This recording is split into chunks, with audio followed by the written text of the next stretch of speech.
Sorry, yo. No worries. All right.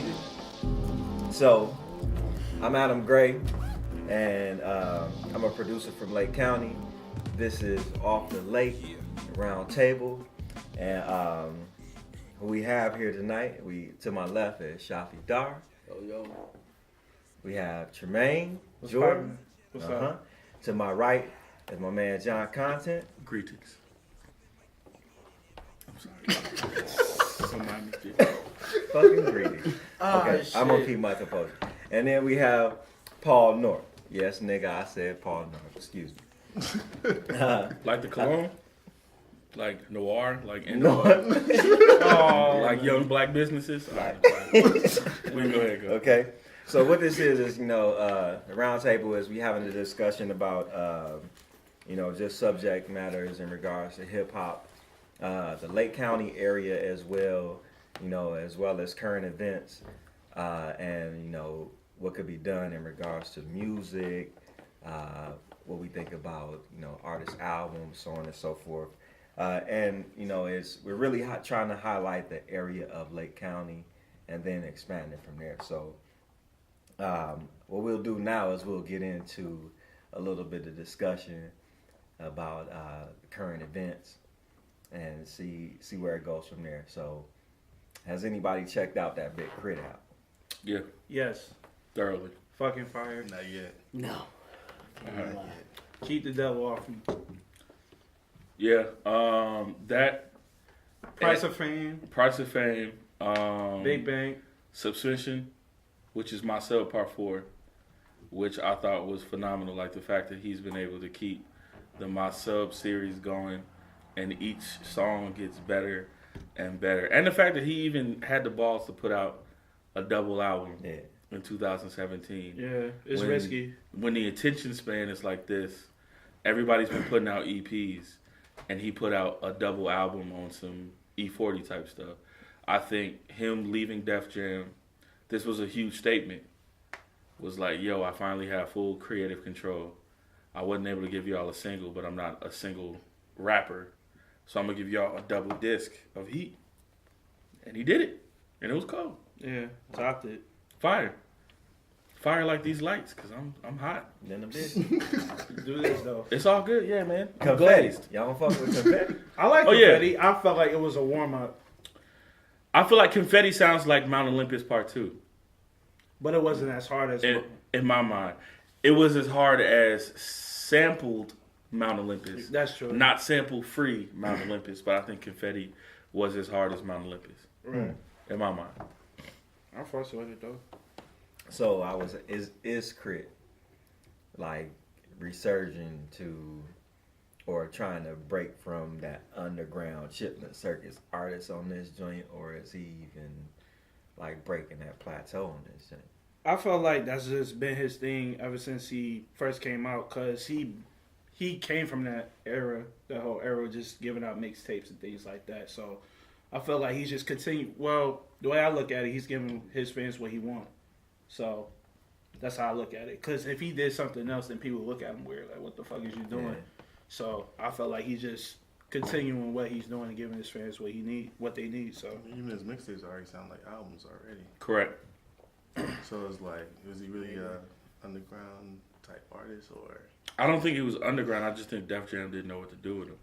I never thought he was underground. I think he gave us consistent lyricism. He gave us consistent content. His beats were always fire. I just think the mixtape that came out right before his debut album should have been his album. I forgot the name of it. Was it Forever in a Day? Right. That should have been the album. Yeah. Because for his sound, because he is so consistent, and it is it's repetitious, not in a bad way, but it's like you go to McDonald's for McDonald's, but if you go into Checkers and Rallies, you go into Checkers and Rallies for Checkers and Rallies type of thing. Right. Like, you know what I'm saying? It's like you wanted seasoned fries, not McDonald's. Like, it was a specific taste, and I think they did something extra, and he put so much love and passion into that mixtape before the album that once the album came back around, it was like, we heard this already. And it wasn't to his fault. You can tell, like, the album was like we need a song that sounds like this. We need one for the ladies, one for the streets, and then one for the trunk. Like it was too. It was no, I'm serious. Like it was too They didn't know how to market pre-constructed. them. Where like his mixtapes, you can hear the soul. You can hear how it flowed mixtape wise versus album wise. I think his mixtapes always supersede his albums. Definitely. So I guess I'll ask. So who got it right then? If you're not listening to Crit, what you listening to right now, Shafi?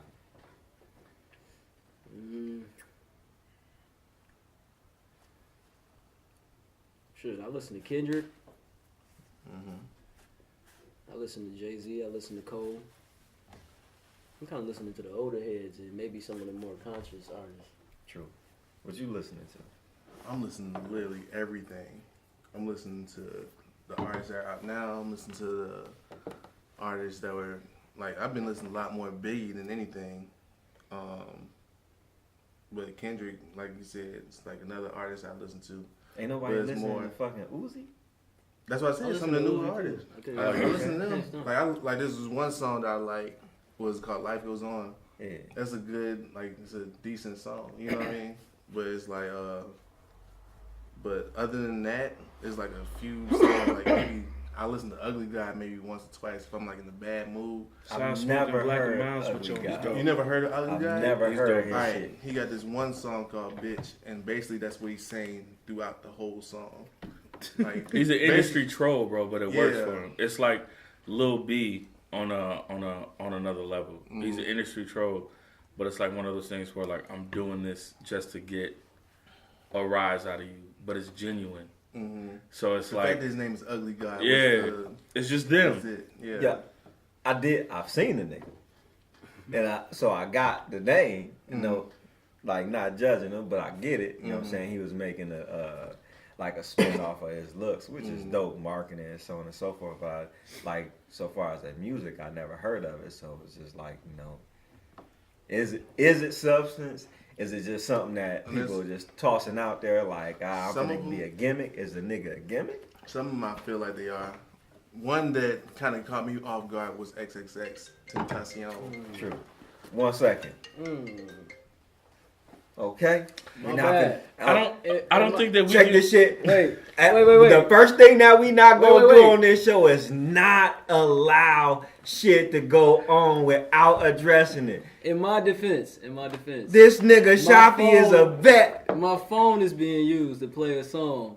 Okay. True. So I had to turn the volume Per on, management. Okay. per That management, was a direct order. Shot My corporate bad. email. My bad. When you edit this scene vid, go ahead and send the shots. Boom, boom, boom, Corporate boom, email. because this nigga just tossed me under the bus real fast because I was trying to toss him under the bus in front of I'm everybody giving the with facts. no remorse. I'm giving the facts. Okay? But the shit just backfired because we need the nigga's phone. It's your fault. Tenfold. It's your fault. I just had a scene of Edit the that- office right quick. edit that He shit tried out. to pull him in the office. Okay? Yeah, he did. I won't be moved. Edit that shit out. Nikon, edit it out. I'll say this though. I we don't think on we can vibrate have that substance conversation because Okay. when you talk about that and somebody being deemed as ugly but still like coming through with some lyrics or something that like gets people a rise. We can talk about Craig Mack. Craig Mack Yeah, was yeah, weak, yeah. bro. I'll say it. The song was hot because the beat was cold. Flavor in your ear. Flavor in your ear. Craig Mack himself was weak. I don't care what y'all say. What about the personality though? I He think didn't have no personality. Come on. The song, Flavor in your ear. stop, bro. The song that we know today of Flavor in the Year, the only one that we really rep remix. is the All remix, day. bro. Y'all don't be, yeah. He ended a verse with a sound, bro. Nah. So they miss Pimp slap your boy. Nah. Like, no. We don't. No. Stop. Let's stop it right now. And that's my thing. People have always been like, it's not lyrical. It's not conscious. Hip hop has always had people that haven't been as lyrical as somebody, but like everything fits. MC Hammer was basically Nelly before Nelly.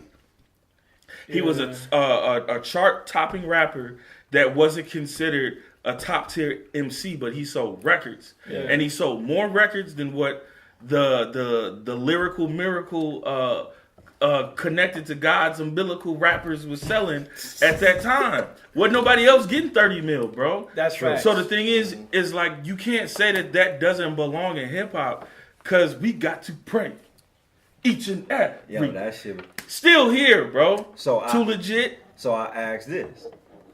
So what's the difference between the 90s and the 2000 golden era I'll be rap? honest, I feel like Wait, I ain't finished. The 90s and 2000 golden era rap than now. What's the difference? there isn't one.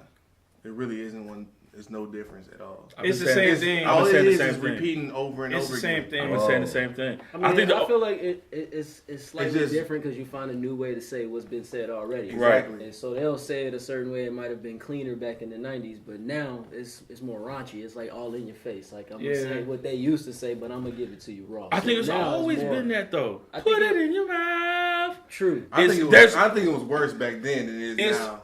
I think the only thing that's different now is that radio only caters towards one side, which everything is trap on the radio. But for real, the true fans don't even listen to radio. Mm-hmm. So like you can't say that lyricism still isn't ruling because who's the top Kendrick. selling artists right now? They all Oh, it's not Kendrick. they all Right. no, but they all MC. Um, I'm saying like period, like whoever it is, they all MCs. So y'all saying that Like the top people I mean, that you are can't- selling right you now can't go are by selling because you got Diddy up there too. no, but I'm saying, but they're still MCs. Like the top artists are still a rapper's are y'all rapper. saying that the golden era of the 90s is still relevant and as vibrant then as it is today? In regards to feeling and vibe, yeah, subgenres I have would say- I I feel would like say- subgenres have given life Woo. to like hip hop again. I want to say it's more. I've never not heard the, that shit. Not the 90s to today, more the 90s to the 2000s. That's what I would say because think about every song that you ever listened to, like back then and then 2000s. You have a specific memory that links up to that situation. Facts. Nowadays, how many songs you gonna can link up like, oh, that song remind me of back in? You're not gonna find any now. Loyalty? No, I can't say. Do you actually think of a song? No, but that, but you got to think about our age group, bro. So like for somebody that's 16 to 17, loyalty will give them that same feeling as what we got from hearing Jay-Z's like Song Cry and all of these other things. Like our age group is different. We're in a different world. Like it's not the things that were once fantasy is now realistic to us. So it's like we want to hear music that's real life, but go back to 16, 17 when you were fantasizing about things or like wanting to talk to a girl. There was a song that just came on and that was your playlist to you talking to that chick. There's somebody that's 16 right now. They playlist before they go talk to somebody is probably Uzi, or it's probably Gold Link, or it's probably like we're just not in that age group where like things is romanticized and like fluffy anymore. We got bills, so our songs is different. Real shit. But for the shorties, like it's still a romanticized era. So when you young and you don't got bills and responsibility, your mom just gave you a 20 for the weekend. It's lit. Yeah. It's We all ain't about the we're vibes. still not talking about the same thing. It's so different though. Like Cause you older. Yes, no, it's different. even for the other people that's like not our age, the younger people nowadays, it's completely different. Like their mindset is like the mindset that we have now. Some of them. That's because times have changed, bro. You don't have to call a girl house and talk to their parents first. Mothers getting nudes now after 12 hours of knowing the chick, like send Exactly. nudes. They- Whereas like we they- had to be like, They skip Mrs. Johnson, the can I see whole the Keisha, process? please? They skip the whole process. Right. And I don't think it's skipping though. I just think they're advanced. It's so much more information. Like hip hop ain't even regional no more. No. ASAP is from New York and they sound like they're from Texas or from New Orleans. I don't think it's a thing of skipping. It's just like there's so much more information, and that is the thing that when you have access to more, you gonna know more. So Yeah. why is it subject to a specific sound? If there is more information and there's more things that's being put out and you have more access to different genres, you have more access to different sounds, you have more access to different cultures, why is the sound specifically tailored around trap music? It's only radio. Because Because that's all you radio. hear. That's radio but and it's- corporate interest. But it's That's only all- radio because, like, when you look at a sound group like Soul Election, that is still catering towards a Jay Dilla blend with Timberland, blend with EDM. and R&B. Yeah, they're still pushing a 90s-esque sound in today's era, and they travel the world. I've bought tickets to plenty of shows where all they do is play beats that sound like that's from that era, and it's kids in there. So I don't think it's And they built that following up years. yeah, I just think there's gatekeepers that are like, I still feel like there's an industry agenda to push the sale of drugs. So Yeah. why do you say it's industry? Because that's what it is. Like, every song that's popping, it just so happened to pop, and then everybody follows that. Like, I wouldn't really say it's drugs. It's also mental awareness as well. People talk about suicide, even killing themselves and things like that. Because back then, like, talk about suicide, it was like a weird thing. Like, what the fuck? But I think, just like what you said before, I think the difference between the 90s and now is that back in the 90s, nobody wouldn't really talk about it. You know, We it was had kind internet of back then. Nah, Yeah, it bro, was they very talked consistent. about it. We just ignored it harder. Biggie had blatantly had a song called "I Don't Want to Live No More." It don't get no more like it's not sugar coated, bro. It's not Right. push me through the edge. All my friends, it's not sugar coated with melody. He was really talking about some pain and was like, "Damn, Biggie, this is hard." Yo, what's fucked up about that shit is when I listened to Big and that nigga was talking about how he smoked fucking weed laced with fucking cocaine and shit. Primos, Yo, and I Optimos. was like, That was a thing, though, bro. That's That what it was- was. It's Everything- That was big, a, though. but that was drug dealer culture Yeah. back then, bro. That was Nigga, that's Back crack then it was- cocaine. It is, Back but then it was more more them, it was- them dealing the That's drugs. boom. Nowadays, it's more them doing the drugs.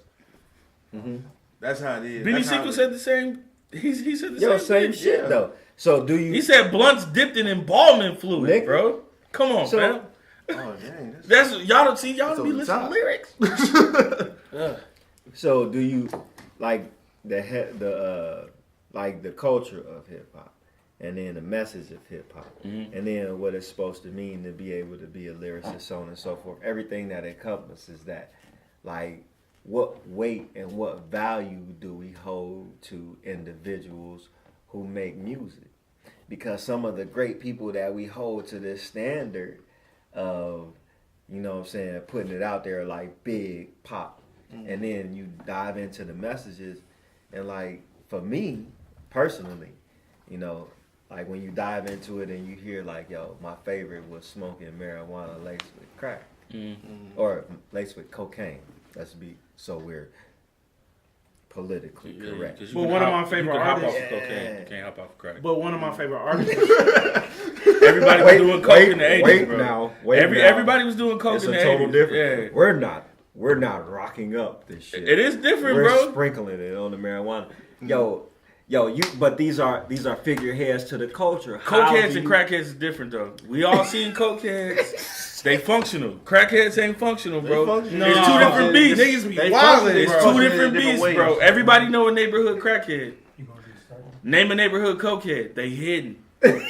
Like the KKK, But bro. first, It's they different. both can work. One just working corporate, the other one work. And the other one works at But that's night what I'm on saying. hyper. The other one works crackheads work night at Walmart in on the back. hyper. You don't see the crackheads. They work at Walmart in the back. They They walk scan at the Walmart, meat But they and get throw that, the box I in bet you there, they get that work bro. done extra fast though. All right. Niggas be gone, G. Let's talk about the independent struggle and also understanding your personal vision, understanding or corporate vision of those around you, trying to incorporate those around you, because I think at one point or another, we've all reached out into each other or even just linked up or seen each other in a certain space of work or a creative space of moving towards a common goal. For me personally, I've been putting on shows for 10 years now. And it just really hit me like the other day. Like, my OG had to tell me, like you really been doing this for a while. And I've had people that have told me, like, yo, we best friends. I'm here for you. Haven't showed up for one show. Period.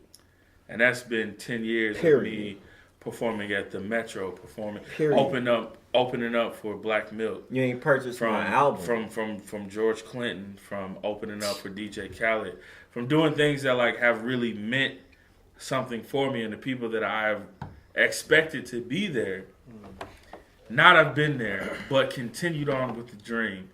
How do y'all here at the table, and what advice do y'all have for other people? How do you continue on pursuing that dream when real life gets in the way, when the lack of support gets in the way? Because I think people feel like as rappers you have this bravado, which is true, but at the end of the day, we want that love, we want that support just like anybody else. Mm-hmm. How do y'all continue to push with or without that support? The love of the music, period. That's the only reason I keep on going. Like, even if they're not there, I had plenty of times where I had shows. I did a show. I told everybody that I knew. Mm-hmm. 3 people showed up, and I didn't even know these people. So it's like 3 people. This is a big venue, and it's like only 3 people showed up. Like nobody else is in the crowd. That's only 3 people in the crowd, and it's like, okay, dang. At least I got my 3 people. Right. And at least I got them to listen to it. Mm-hmm. That's how I looked at it. You have to look at it from a different perspective. You can't look at it as, oh, dang, these people let me down and they didn't show up. Because if you do that, you ain't going to get nowhere. Facts. Period. So the best thing to do is think about the most positive thing you can come out of that situation. Like, even when, like, all my friends, they sat there and told me they purchased my music on, like, iTunes. We can search it. I looked that up. There's analytics. There's facts. It still say 0 prove on these these. things. Yeah. Like, what are you talking about? But at the same time, I get other people from cities that like I never even thought that they would listen to it. Send me a message on Instagram like, "Yo, I hear your album. Your song is dope. You know what I'm saying? I kind of want to work with you. Blah blah blah." And it's like, even though you're not getting the direct support, you're getting support from somewhere. Mm. You know what I'm saying? Whether somebody's telling you suck or somebody's telling you good, you're getting that support because the fact that they came out of their way to tell you that you suck, that's support. You know what I'm saying? They want to let you know, hey, you're fucking up and you need to fix that.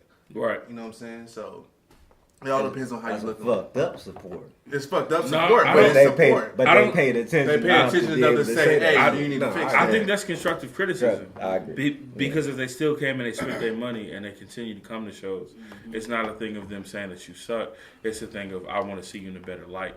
Exactly. So I think it's all on how you look at it.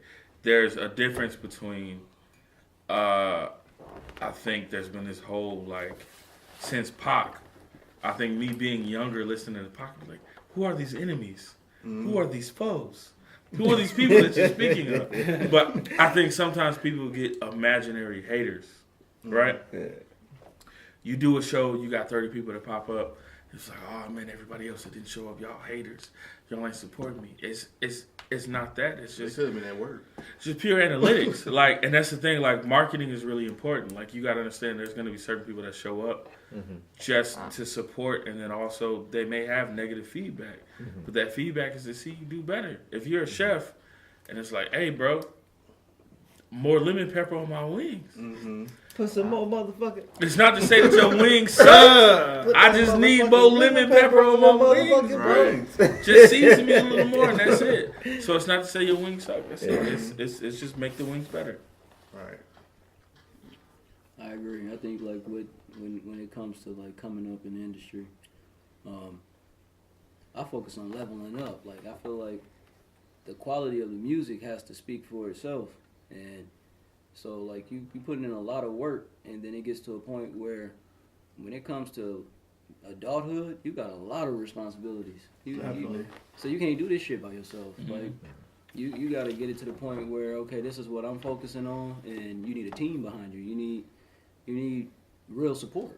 We were just talking about this on the way here. You need real support. You need individuals that understand that, okay, I understand what you're going through, and we need to turn this goal and our aspirations into some type of business to where this is my role, and I'm going to make sure that you playing your role, and you got to hold each other accountable. It has to be a team. And if there is no team, then you're failing. Yeah. I feel like that's why I respect PMV because it's a team.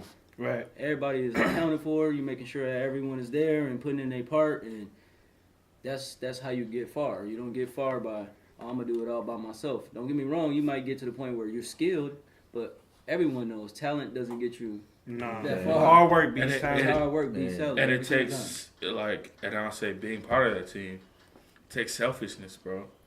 Like, because we're all talented that we feel like in our own right, but also we make better records together, and it's been proven. Mm-hmm. So, like, for us being an individual rapper, producer, songwriter, whatever, we may want to take that whole role on ourselves, and it's not for us. Right. Like, and we had to learn to be like, yo, you do the drums, you do this, I do the melody, and then we just all work on the song. Like, it's cool to do that. Let's make this a hit. Let's just make it a hit Collectively, regardless, right. and collectively.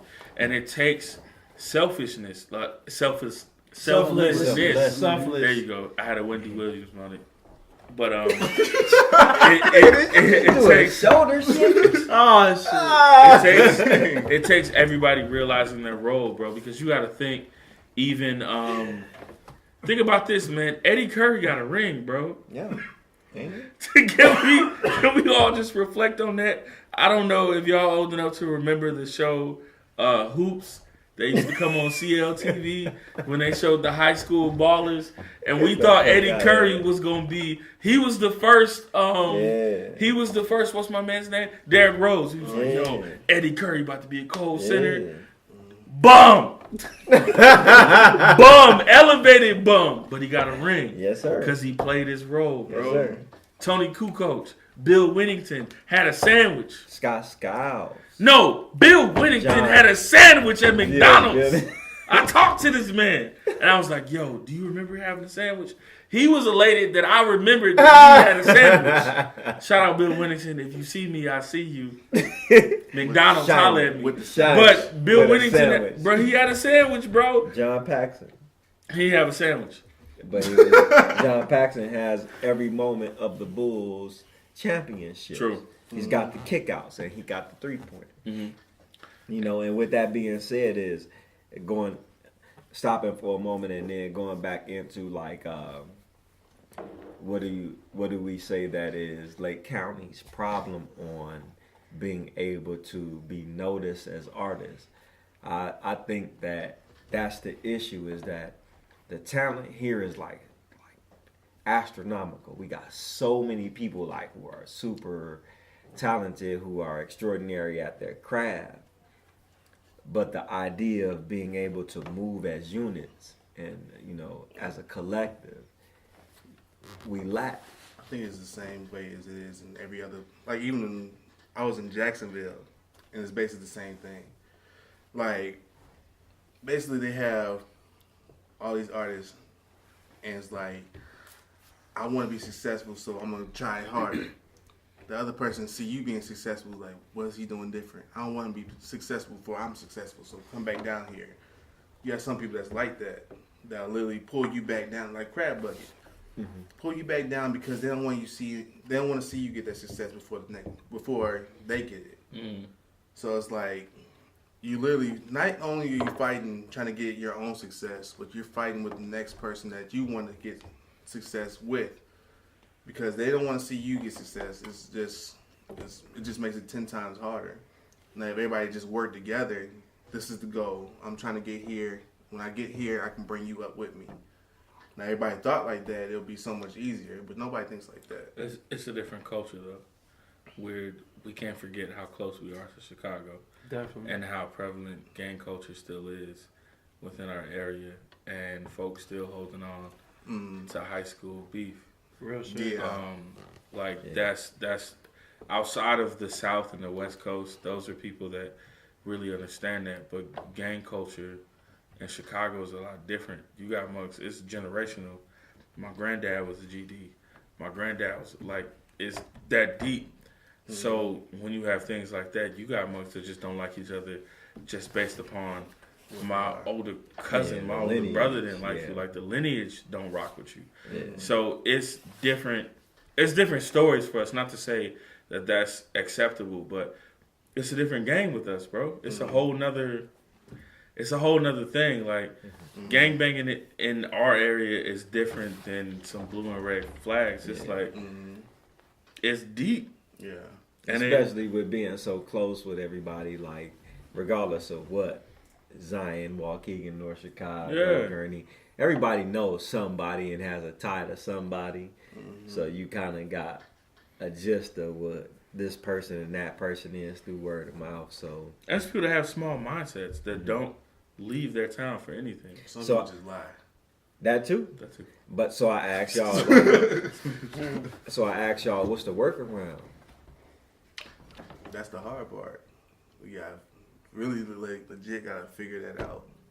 It's all about the energy. It's all about the energy pride, you give out, bro. It is pride. Dropping the pride. It's dropping the pride. Ain't no the ego. It's really not difficult. It's just when you talk about men. That's what I say. That's the hard part. That's It's a what lot we of built perception upon. and everything It's just that really we gotta dropping the live up pride, and it's as simple as this. Just shaking the I'm hand. John. Let's work. And then not having any preconceived notion beyond my handshake and the genuine His interest. name was John. You know what I'm saying? So, Like, but some what of gets in the symbols- way of that though? Anything. I just feel like it's a big perception at times that people got to live up to because of social media. I think that's what does it for everyone, and it I kills blame it. these women. Yeah, it's Damn, just a whole lot of shit. Like that shit just went.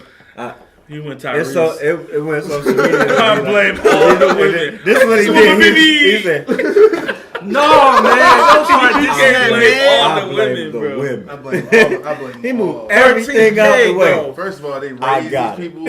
They raising the beat a certain way. They want a man to be a certain type God of way. damn, But what baby. about Blame the them fathers? all. Hold They kicked them out the house and said, Hold "Don't on. come back." Hold on. Disclaimer. Hold on, brethren. Hold on. This all is on Paul disclaimer. North. Now It we has getting nothing deep. to do. Disclaimer. Nothing to do. Which camera? Which camera? Which camera? With Off the Lake. Disclaimer. Paul. This has nothing to do with Off the Lake and the corporations that are affiliated with Management.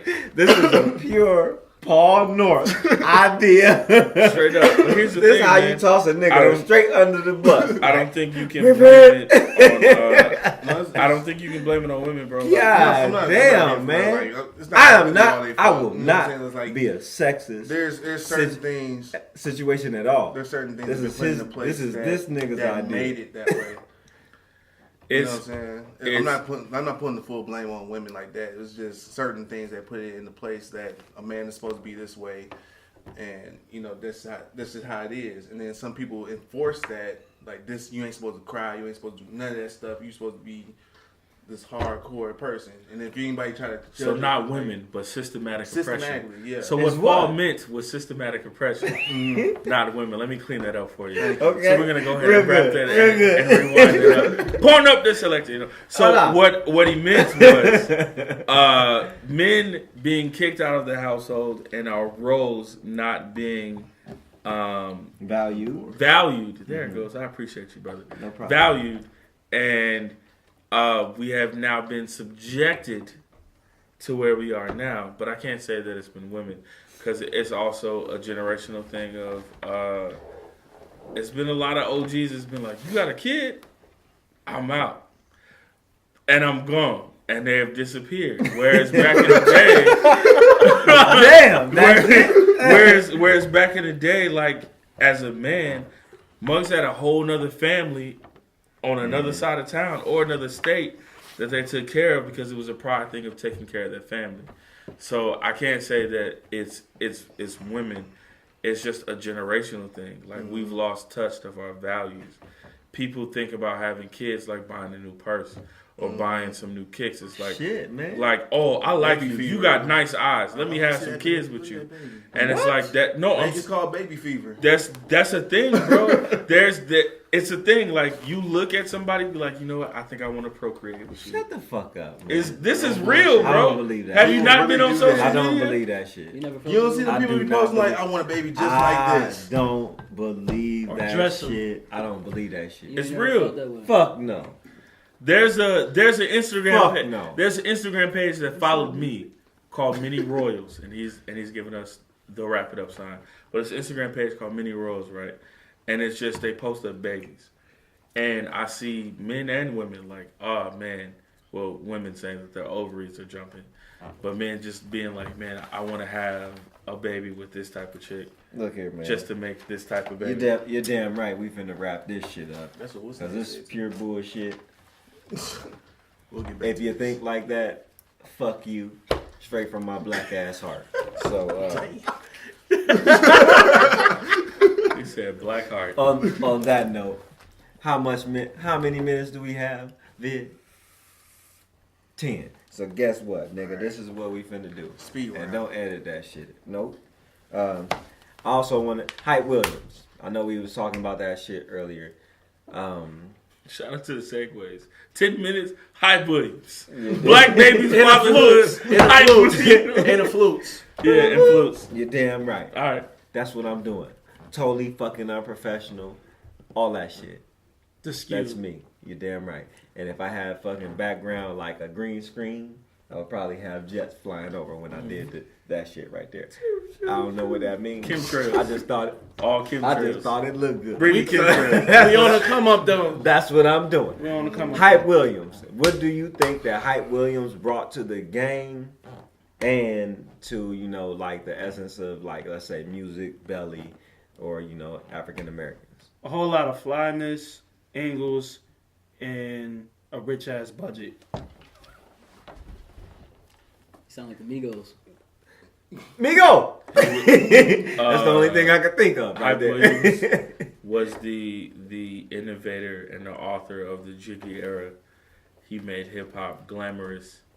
He gave us, He made black art look luxurious. as an art student, he gave us that that Renaissance era where you see like Greek and Roman gods just like overly ripped and just like just really like in their moment, in a bag of being like, this is us, this is our culture.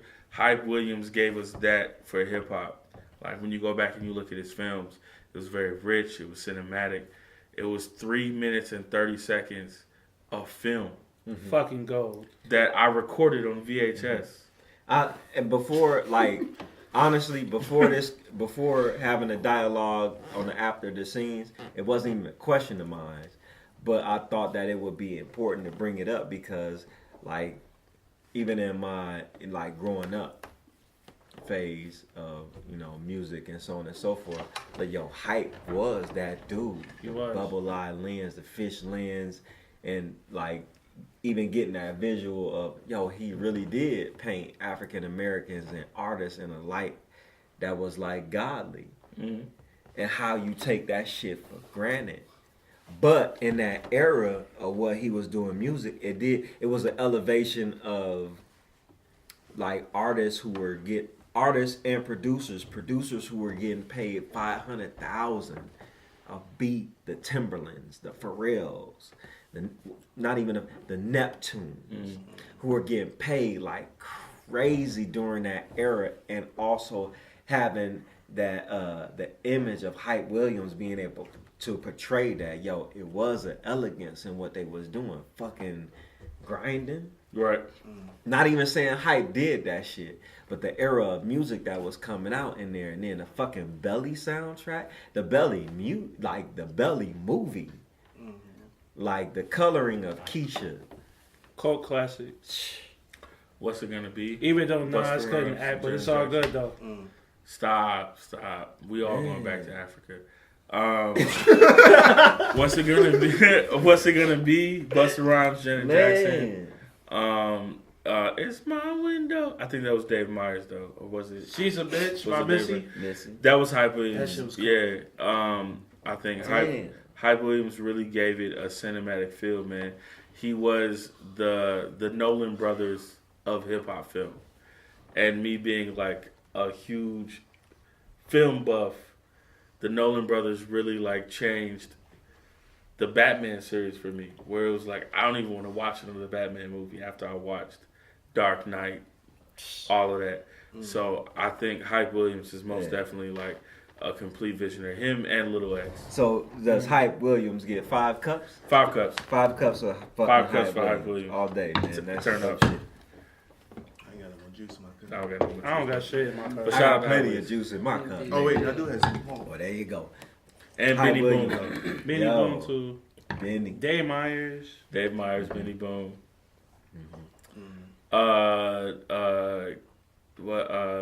Who else? Brian Barber. Brian. Oh, yes. Yeah. Outcast them. Mm-hmm. Yeah. Squad them. Family them. Yeah. Trans DF Express them. You feel me? Yeah. Who else? Yo, I'm sorry, but honestly, organized noise in itself could be a whole fucking hour segment. Because that's a lot of who influenced me and who I was inspired by as an artist. Shout out to Rico. Yo. Rico.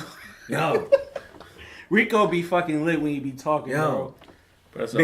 Because it was about the belief that he had in the fucking Dungeon family. Oh, So yeah. everything that's a whole that other panel discussion. I know passionate we can't talk about when I all talk this. Yeah. about Dungeon Family because y'all gotta understand that's my heart. Man, but seeing that shit and then understanding how Rico was like, yo, I could have went ahead and been like super musical when we first came out, but I knew that people wouldn't have got it if we did that, so we scaled back. It was all of them though, because I feel like Sleepy Brown. He was, We ain't even gonna start, man. We gonna say this Yo, on another man. episode, man. Yeah, we can't We talk gonna about say it. that Scale episode. back. Yeah, we No, gonna say they that. scaled back some.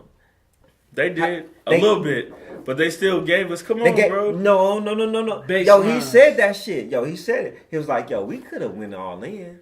But they No. went in. No, they Okay, didn't. I dream about Basslines, I chords. dream about saying, No, thinking that- no, I'm talking about. Come on, bro. I'm talking about. Oh man, Them niggas was I'm talking about yeah. even before Equipment. But even I'm then, talking it about was going in. Cadillac Funky. Who That shit- else had live bass players That's a fact. hitting upper registers? But they bro, didn't. hitting- But they didn't even go all the way with that shit. All right.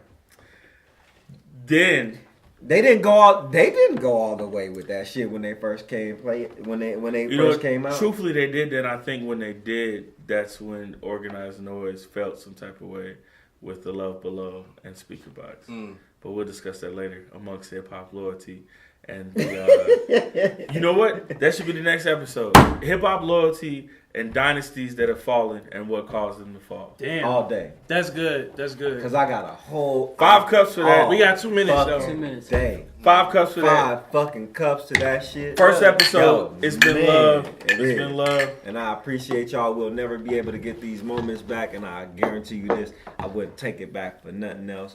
Yo, we are off the lake. Off the lake though. Okay, this is the beginning of a lot of beautiful things. I am Adam Gray. You are. Paul North. You are. Jon Content. You are. Shafi Darr. You are. Tremaine fucking Yo, Jordan. this shit was a dope ass motherfucking night. And I'll tell you one thing is, once again, I'll never trade it for anything else. We are highlighting Lake County's best. We are highlighting Lake County's Pure best. gold. And you know what I'm saying, the most unfiled individuals in this area that will soon to be brought to the light.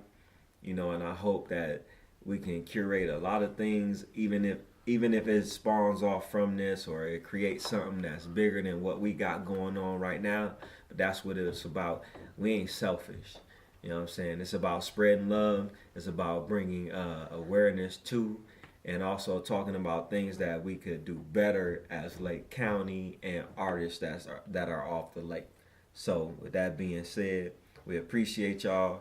Hope y'all tune in, from this moment on forward.